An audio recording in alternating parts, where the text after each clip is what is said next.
Tonight, let's wander backward, not just through centuries or across ancient empires, but deeper, beyond writing, beyond language, past bones and blood and breath. Let's travel to a time before minds, before memory, before thought itself. Because the story of a thought doesn't begin with words. It begins with the quiet. It's strange to think of silence before thinking, but there was such a time, not a moment of peace, but a world where nothing yet knew it existed. The earth was alive, yes. Oceans moved. Volcanoes breathed. The sun rose each day, though no one watched it. And in the dark, in the warmth, in the drift of ancient waters, something stirred. Not a brain, not a feeling, just a simple cell responding to the faintest signal, a chemical, a shift, a shadow of heat. That, perhaps, was the very first whisper of what would someday become a thought. It didn't know. It moved. But it moved. Toward nourishment, away from danger. An elegant dance of molecules and membranes. Instinct without awareness. Response without reflection. But here's the secret. Even the smallest response matters, because it marks a difference. It says, this is me, and this is not. This helps me, that harms me. And once a thing can distinguish between self and world, it's already partway to mind. Billions of years ago, the very first organisms were just bubbles of life, floating in warm, mineral-rich seas. But inside them, patterns began to form. Chemical signals, tiny decision trees, primitive yes or no responses to the world outside. No thoughts. But the architecture of thought was being built, step by step, from cell walls and ion channels, from feedback loops and electric gradients, from the ancient logic of survival. Then came the neuron. No one knows exactly when, but at some point, evolution shaped a cell that could fire, send a signal, receive another, and pass it along. A single electrical spark. Not much, but now, life could process, not just react, but coordinate, time its actions, predict. With neurons came networks, and with networks came the earliest nervous systems. The jellyfish, the worm, the trilobite. Their worlds were still instinctive, but within them flickered the first shadows of feeling. Light, dark, pressure, movement, hunger. Thought still hadn't arrived, not truly, but something close was forming. A creature that could sense a threat before it touched it, that could pause, decide, twitch, flee. That pause, that moment of possibility, was the seed of what we would one day call a mind. It's tempting to imagine thought as something that belongs only to us, the internal monologue, the voice inside the voice.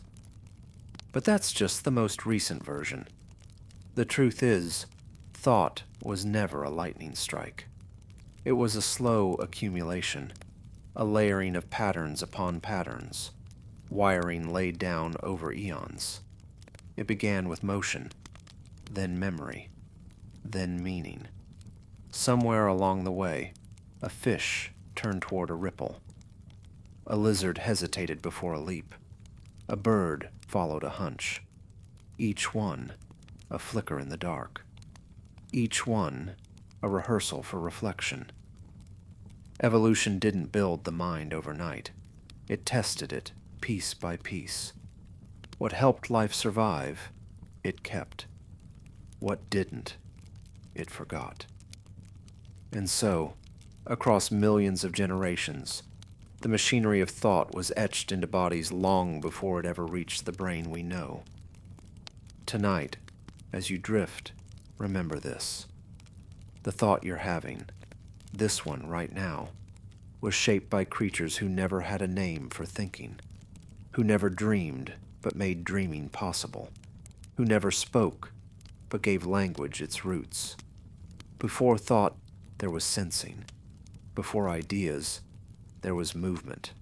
And before memory, there was only the pulse of life, feeling its way through the dark. Where did we come from?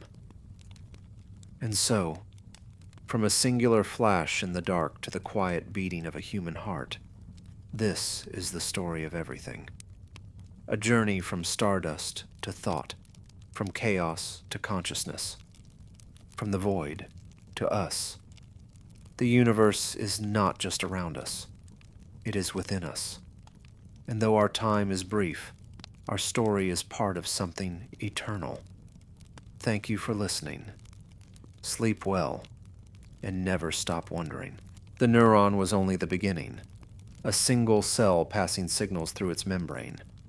But once neurons began linking into networks, life gained something new: coordination, timing, and a sense of order. Creatures could now move with direction, react faster, act with precision. In the oceans, early animals like jellyfish and flatworms developed simple nervous systems. These weren't minds, but patterns, electrical rhythms guiding motion. They could sense light, pressure, vibration. They floated, pulsed, responded. Not thoughts yet, but beginnings of awareness.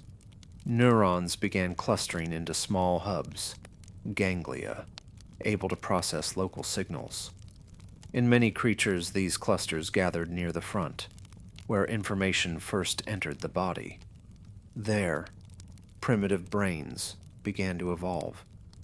These early brains helped coordinate movement and react to simple cues. A fish could swim toward light, away from danger. A worm could learn to pause before a threat. These actions weren't conscious, but they were controlled. And over time, this control became more refined. With fish came better balance and sensing. Amphibians added hearing. Reptiles sharpened vision. And then came mammals, warm-blooded, social, capable of nurturing their young. To survive, they needed more memory, more learning, more flexibility. Their brains expanded. A new structure unfolded. The neocortex. Wrinkled and vast, it processed sensation, memory, and planning. Now, animals could do more than respond. They could remember. They could compare past and present, anticipate what might happen next. Memory made learning possible. Behavior was no longer fixed. It could change through experience. A mother taught. A cub observed. Habits passed down. A fragile form of culture appeared. But memory alone wasn't enough. Emotion had also evolved. Fear, comfort, desire, care. Not decoration, but signal. Emotion gave value to memory. It told the brain what mattered. In mammals, the brain developed in layers. The brain stem controlled survival. The limbic system held memory and emotion. And the cortex wove sensation into thought. Some animals, like apes, dolphins, elephants, developed even more. They began to solve problems, recognize themselves, even mourn. And they could sense the presence of other minds. This ability, theory of mind, was a turning point. To imagine what another feels, to understand another's goal. It allowed empathy, deception, play, and trust. Still, this was not yet human, but something was changing. Early primates developed a habit of inner space, a pause between what they saw and how they acted, a breath, a choice. In that pause, something new could arise. Not reaction, but reflection. Not yet language, but the silence in which thought begins. As you drift tonight, know this. Your brain carries echoes of 1,000,000,000 years. It was shaped by instinct, memory, feeling, until it could stop and wonder. Long before we had names, before thoughts could be spoken, we had memory. Not just a trace of the past, but the foundation of identity. The soft thread that binds one moment to the next, whispering, "That was me. This is still me." At its origin, memory was not conscious. It was biological. A simple cell, after sensing a stimulus, changed slightly. A shift in its proteins, in the way it responded the next time. That change, however small, was memory's first breath. As nervous systems evolved, memory deepened. Neurons rewired with experience, strengthening some pathways, ignoring others. The body began to hold on to more than reflexes. It remembered where food had been, what light meant danger, which sounds meant comfort. In mammals, the brain carved out specialized spaces for memory. One area held sights, another kept emotions, another remembered space, direction, rhythm. Together, they created a layered archive of experience. A single moment, a sound, a face, a place, could be remembered for its shape, but also for its feeling. With that feeling came depth. A fox remembers not just the scent of a trail, but the fear or satisfaction that followed it. Emotion gives memory meaning. Memory turned experience into learning, and learning made life flexible. A creature no longer had to rely on instinct alone.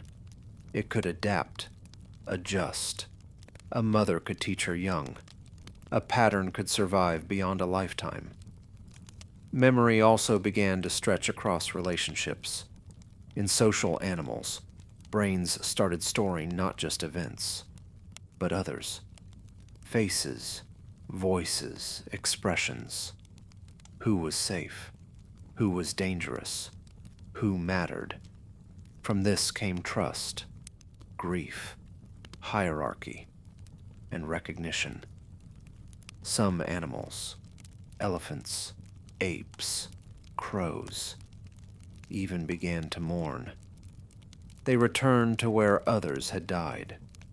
They stood quietly, not because they understood death, but because they remembered presence and noticed its absence. This kind of memory doesn't just track time, it creates time. It links past and present inside a single mind, and that link, slowly, becomes the self. The sense that there is something continuing behind the eyes, something holding the story together, even as the body changes, even as each moment fades. That's the root of identity.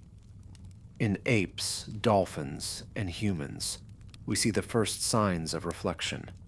The mirror test, a hand touching its own face, the spark of recognition. I am me, not instinct, not habit, but a fragile realization that the world contains a watcher. Memory, then, is not passive. It doesn't just store the past, it allows us to imagine the future. Because to plan, we must recall. To hope, we must compare. And to dream, we must remember what it feels like to be alive. So tonight, as your mind drifts through memory, know that you are made not just of cells and senses, but of every moment that left an imprint. The faces that stayed, the sounds that shaped you, the warmth you carry without knowing why. They are not gone. They are the quiet foundation of your becoming. Long before we knew the words for how we felt, we were feeling. Not as humans, not even as mammals, but as life. From the beginning, the body responded not just to heat and sound, but to meaning. Something hurt, something helped, something called us forward, something pulled us back. Emotion is older than language, older than thought. It began as chemistry, a surge of signals guiding action. A molecule released, a pulse quickened, a movement chosen, not with reflection, but with urgency, with need. Early animals didn't have thoughts, but they had reactions, deep, hormonal, fast. A fish senses a shadow and flees. A mouse freezes. A bird flutters in alarm. These are not decisions. They are felt responses, born of survival. Over time, these signals became more nuanced. Brains evolved to not only detect danger, but to evaluate it, to weigh it. A creature that paused before fleeing had more options: fight, hide, wait. The space between stimulus and reaction grew wider, and in that space, emotion took root. Emotion became a form of internal guidance. Fear told us to run. Curiosity told us to explore. Pleasure told us what to repeat. Sadness told us what mattered. It was never random. It was survival, refined by time. As social animals emerged, emotion became even more complex. A solitary creature needs to avoid harm, but a social one must cooperate, nurture, defend. New feelings evolved: trust, affection, empathy. A mother draws close to her infant not from instinct alone, but because holding the infant feels right. And so, emotion became more than just reaction. It became connection. The limbic system, deep within the mammalian brain, grew to process these emotional cues. It stored memories with feeling. It assigned meaning to places, faces, events. Not just what happened, but how it felt. And through this, emotion began to shape choice. Because we don't only decide with logic, we decide with weight, the pull of longing, the sting of fear, the warmth of love. Emotions color memory, drive learning, build attachment. They become the compass within. Even today, with all our language and reasoning, we follow that compass. We choose partners not by data, but by feeling. We leave places not by numbers, but by discomfort. We stay, try, cry, speak, not because we calculated it, but because something moved inside us. Emotion is the heartbeat of the mind. It tells the brain what matters. Without it, decisions become empty. We see this in people whose emotional centers are damaged. They can list facts, weigh options, understand risk, but they can't decide. The choice has no weight. The world becomes flat. And yet, emotion can overwhelm. It can distort. It can haunt. That, too, is part of its design. Emotion isn't always correct, but it is always trying to protect us from danger, from loss, from disconnection. In this way, emotion is both compass and memory. It doesn't just help us survive, it helps us belong. It ties us to others, to mothers, friends, lovers, tribes.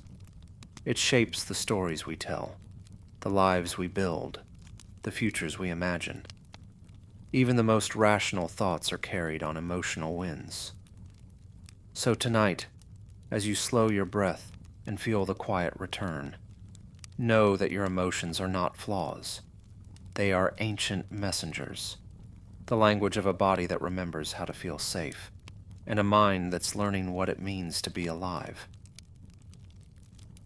Before we had thoughts shaped like words, we had sensation.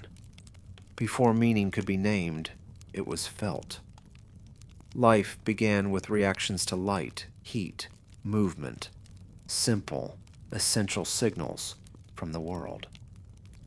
To survive, even the most basic organisms had to respond. The presence of food, the shift of a current, the threat of another body. Sensation was the first way we touched the world, and the world touched back. But sensing is not the same as knowing. A cell might feel light, but it doesn't see. A fish might hear vibration, but it doesn't imagine the cause. As brains evolved, something more began to happen. Signals from the eyes, ears, skin, and body didn't just flow in. They met. They were combined, compared, shaped. And from that, perception was born. Perception is the brain's way of turning sensation into structure. A noise becomes a threat. A face becomes familiar. A taste becomes memory. Over time, animals didn't just react to what they sensed. They started to predict it. They formed mental templates. A rustle in the grass could mean prey. A certain scent could mean danger. Experience became expectation.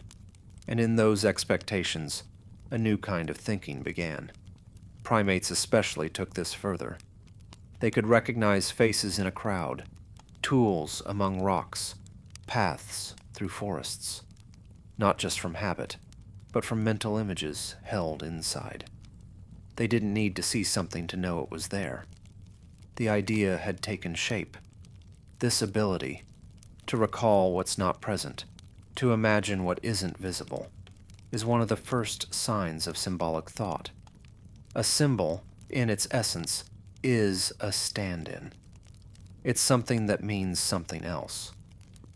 Before humans carved symbols into stone or painted them on cave walls, they held them in the mind. A cry could mean danger. A gesture could say, come.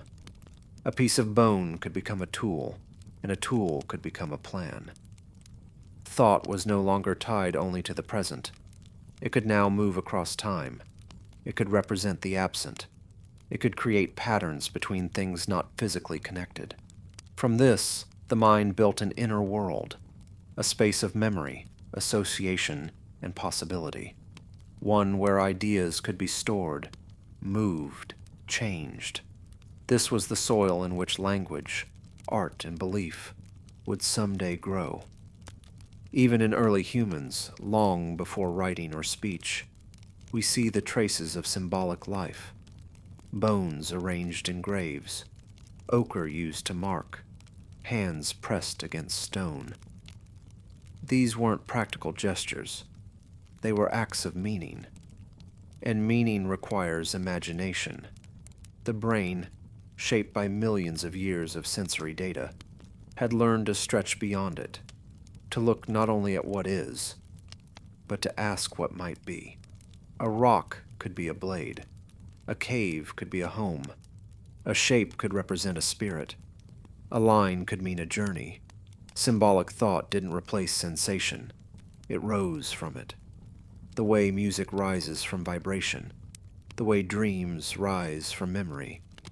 And even now, in your own mind, symbols move quietly beneath your words. A smell becomes a season. A sound becomes a face. A single glance can carry a story.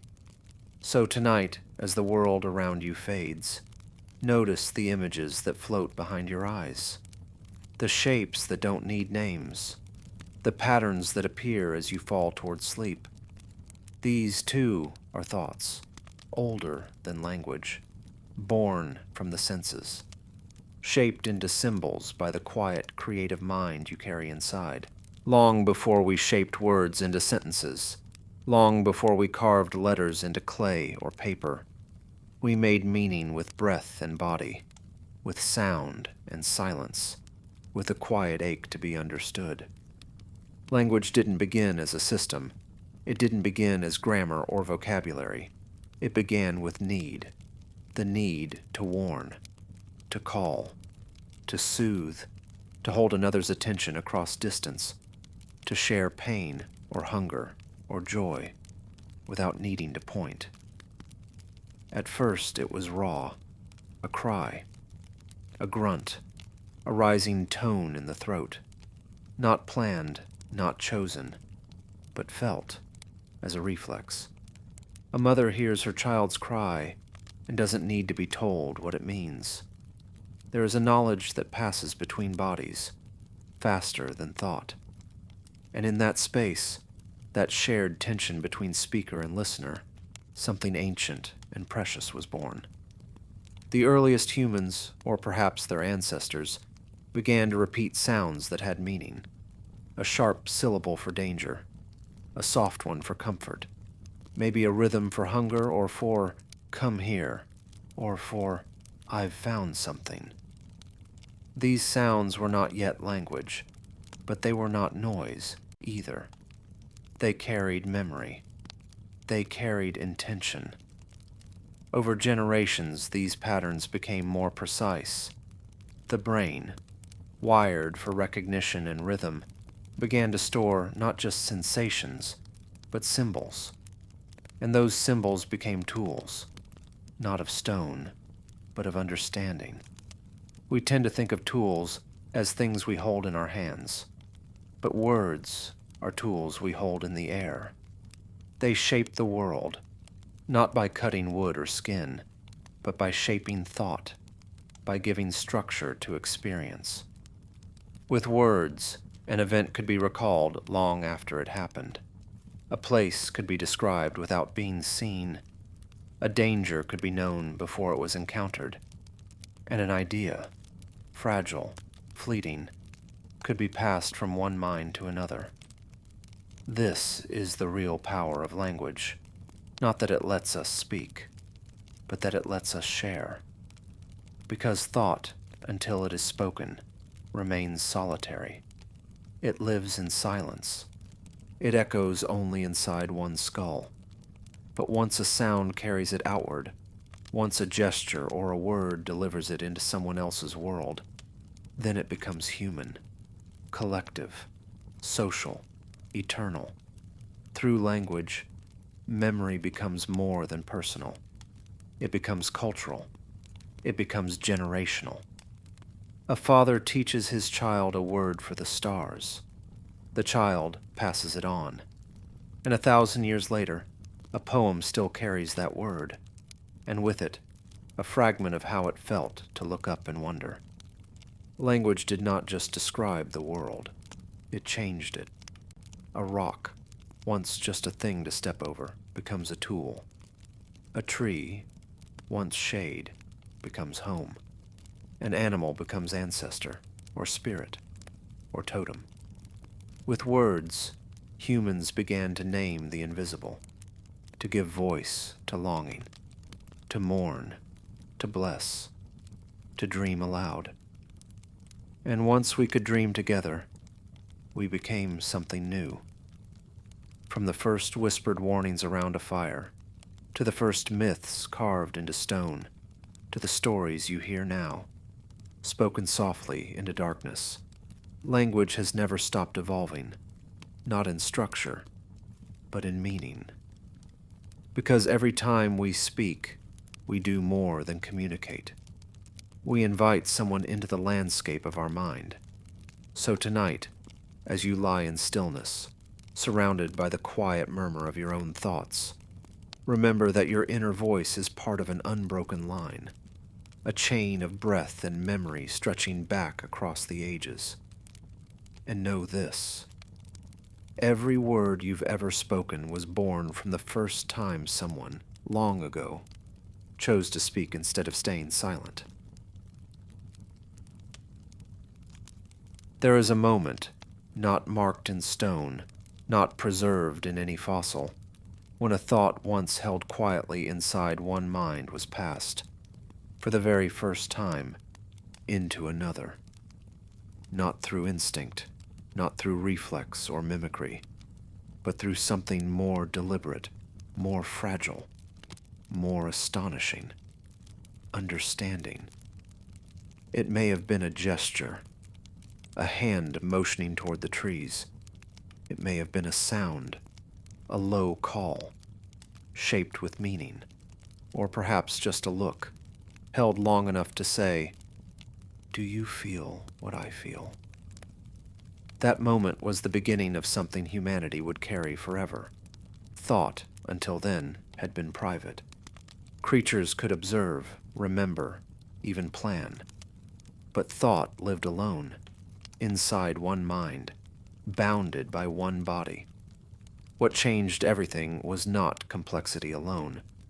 It was the arrival of shared intention. Because to think is one thing. To shape a thought for another to receive, that is something else entirely. To say not just "I feel," but "I want you to know how I feel." Not just "I see," but "let me show you what I see." That is the beginning of cooperative minds. Our ancestors, long before writing or cities or nations, sat around fires and began to tell. They told where the animals had gone, where the rains had come, where the spirits might live. Each story was a bridge, from one mind to another, from past to present, from fear to comfort. And in that space between speaker and listener, culture was born. Culture is memory made durable. It is thought made visible, audible, transmissible. It allowed humans to evolve faster than biology alone. A lesson learned by one could become a lesson lived by many. A discovery made in pain could be passed on in peace. A father could teach his child to shape a stone. A mother could sing of the moon. A stranger could warn of danger beyond the hill. And that warning could save lives not yet born. What makes us human is not thought alone. It is shared thought, and the desire to share it. Other creatures solve problems. Some grieve, some cooperate, some even use tools. But we tell each other why. We gather in circles to remember. We name the stars. We wonder aloud. We dream in common. And with sharing came something deeper still, belief. Because when minds align, not just in data, but in feeling, they begin to imagine together, to hope together, to create meaning not just from what is, but from what could be. A story of where we came from, a vision of what happens when we die, a song for the rain, a rule for the tribe, a promise whispered to a child. The first shared thought was not about tools or tactics. It was about trust. And with trust came the foundation for everything we now call civilization. So tonight, as your thoughts drift softly into the dark, remember that your voice, spoken or silent, is not alone. It stands in the echo of 1,000 fireside stories, of minds reaching out to touch other minds. And perhaps the greatest thought ever shared is this: you are not alone. I see you. I hear you. We are here, together, thinking. At first, thought was a whisper, then a story shared. But in time, something far stranger began to unfold. A turn inward, quiet but irreversible, where thought began to look back upon itself. It was no longer just, "I think," but "I know that I am thinking." This is the threshold we rarely speak of, yet carry with us in every moment of wakefulness, the arrival of self-awareness. To be self-aware is not simply to exist. All living things exist. It is not even to sense or to act. It is to notice oneself existing, to become the watcher behind the eyes. This capacity, rare in the animal world, is not just a mirror test. It is the ability to trace the boundary between what is out there and what is in here. to recognize that the thoughts moving through the mind are not the world itself, but a reflection of it. The self, once a vessel for reaction and memory, became something else, a kind of internal narrator, watching, interpreting, sometimes judging, sometimes wondering aloud. It is unclear when this truly began. Maybe it stirred in the first ancestor who paused at their own reflection in water. Maybe in the one who, staring at the stars, did not just name them, but asked why they stirred something inside. Whatever the origin, once the observing self was born, it could no longer be silenced. It noticed the passage of time. It recalled not just events, but emotion. It imagined alternate outcomes and carried regret. It planned not just for food, but for purpose. This kind of mind is not always peaceful. To observe oneself is to realize that you are not always in control, that thoughts arise without your choosing, that moods shift like wind through an open room. It is to become aware of being aware, and in that recursion, to taste both wonder and unease. We began to ask not just how do I survive, but what am I for? Not just what must I do, but who am I beneath the doing? And slowly, with that question came the seeds of philosophy, of morality, of spiritual longing. We no longer only saw the world, we saw ourselves as part of it. We saw our mistakes, our patterns, our contradictions. We saw others suffer and recognized a mirror. Self-awareness made us powerful, but it also made us vulnerable. For the first time, we could imagine ourselves ending. We could mourn not just loss, but the idea of our own disappearance. Yet within that fragility, a gift. The observing self is not only afraid, it is also the root of compassion, of imagination, of art, of laughter, even. Because when we can observe our thoughts, we can reshape them. When we can observe our pain, we can name it, hold it, heal it. And when we can observe our joy, we can share it, instead of simply living it alone. To have a self is not to be a static thing. It is to be a river in motion, a voice learning its own sound. And still, beneath all the noise there remains a watcher, quiet, present, listening, not thinking, not planning, just watching. And perhaps that watcher is the oldest part of you.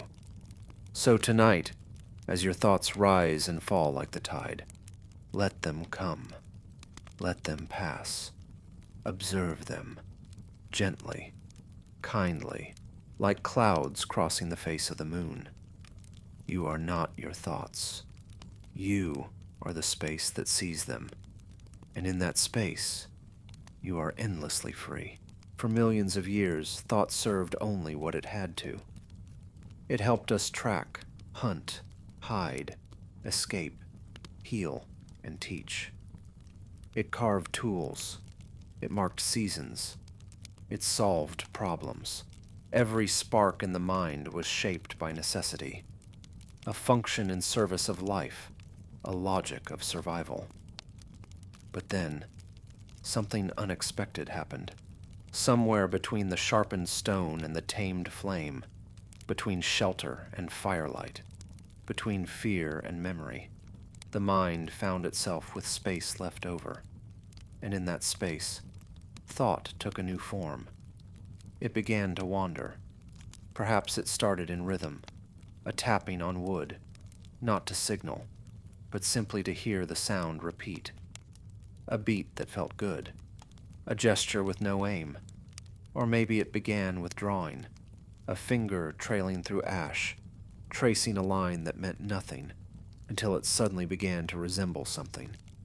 From repetition came pattern, from pattern came beauty, from beauty came meaning, not because it helped us live, but because it helped us feel alive. We began to hum, to sing, to drum. We painted on stone, on bone, on skin. We told stories that didn't warn, didn't teach, didn't direct, but simply were. A fox that turned into a star. A mountain that remembered a name. A river that forgave. These were not survival strategies. They were reflections of interior life, the dreams, fears, and wonders that no claw or tooth could answer. Why do we write poems to the moon? Why do we cry at the sound of a cello? Why do we stare at fire long after it has served its purpose? Because somewhere deep in us, we know that thought does not exist only to keep us alive, but to give that life shape, to suffer and then give that suffering form, to love and then carry that love in song, to feel and then say, this mattered. As we evolved, the brain didn't stop at calculation. It became a cathedral of symbols. It imagined gods. It feared death, and then imagined something beyond it. It created myths, not to explain, but to orient. To say, here is where we stand.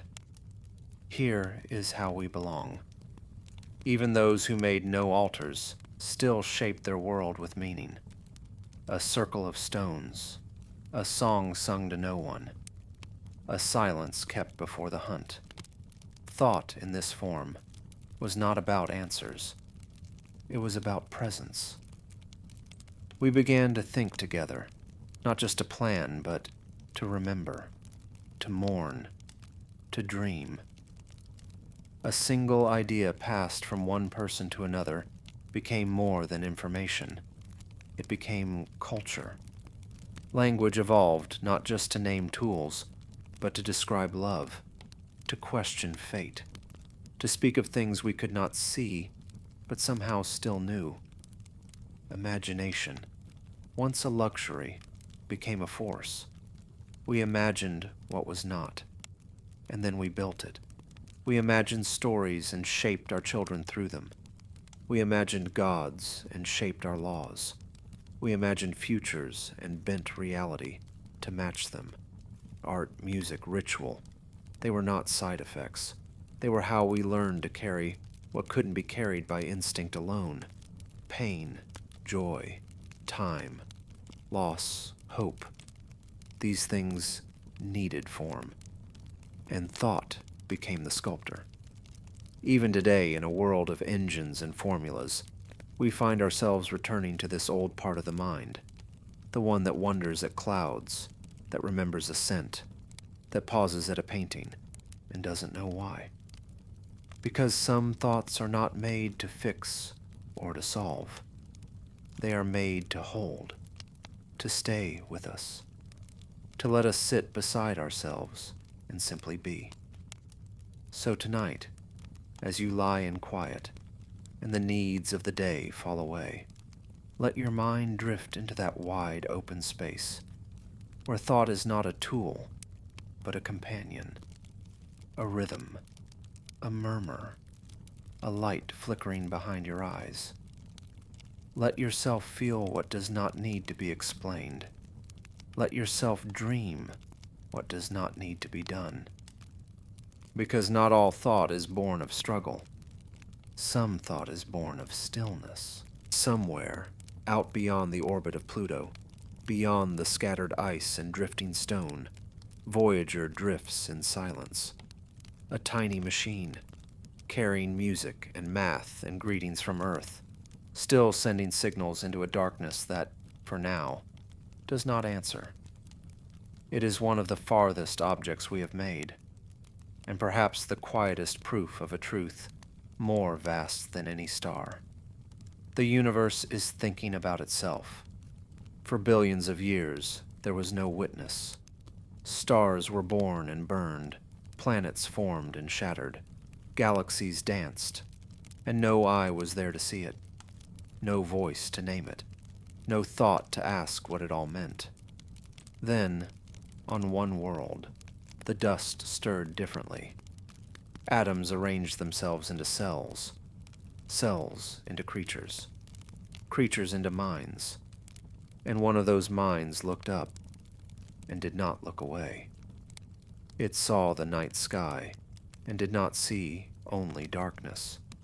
It saw questions. It saw patterns. It saw itself reflected back in fragments of light scattered across infinite time. We are not the center of the universe, but we may be the first thing it has ever produced that can wonder. That is not arrogance. It is awe, because to wonder is not to possess. It is to listen, to sit at the edge of time and ask, what is this? Why are we here? What else is out there? And even more bravely, what are we becoming?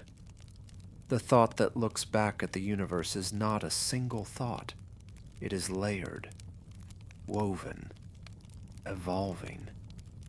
It is the scientist in the lab, the child watching clouds, the poet tracing grief in the shape of a tree.